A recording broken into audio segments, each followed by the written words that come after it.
நண்பர்களே வணக்கம். பல்லுயிருக்கு உங்களை வரவேற்கிறேன். இன்றைக்கு ஒரு ரகசியம் சொல்ல போகிறோம். நாங்கள் இந்த சிங்கம் புலியோடலாம் போய் படம் எடுத்துகிட்டு இருக்கோமே, அது நம்மளை ஏதாவது பண்ணுமா அப்படின்னு சொல்லிட்டு. இந்த ஃப்ரேமில் பாருங்கள், ஒரு விவசாயி நின்றுட்டுருக்காரு, பக்கத்திலே ஒரு சிங்கம் நின்றுட்டுருக்கு. அந்த விவசாயி என்ன பண்ணுறாருன்னா, ஒரு மாடு மேய்ச்சிட்டு இருக்காரு. இது நாங்கள் கிர் ஃபாரஸ்ட்டில் எடுத்தது. அந்த விவசாயிக்கு இருக்கிற ஒரே ஒரு பாதுகாப்பு, அவர் கையில் ஒரு கோடாலி மாதிரி ஒரு குச்சி வச்சுருக்காரு, அவ்வளோதான்.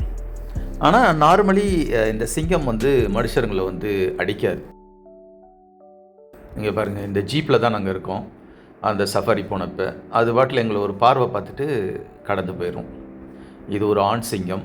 இந்த பொன்மாலை பொழுதில் அப்படியே அதனுடைய பிடரியில் சூரிய ஒளி தகதகக்க அப்படியே ஓடிட்டுருக்கு. சிங்கம் மனுஷர்களை கண்டுக்கிறதே இல்லை.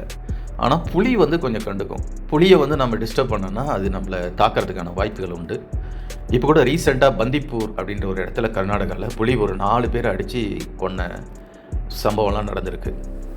இதுலேயே ரொம்ப டேஞ்சரஸ் என்னென்னா கழுதை புலி, ஹைனா அப்படின்னு சொல்லுவாங்க.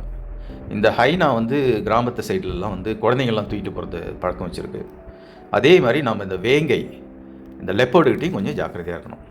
ஸோ இதுதான் ரகசியம். நாம் நார்மலி வைல்டு அனிமலை டிஸ்டர்ப் பண்ணலன்னா நமக்கு சேஃப்டி கேரண்டீடு.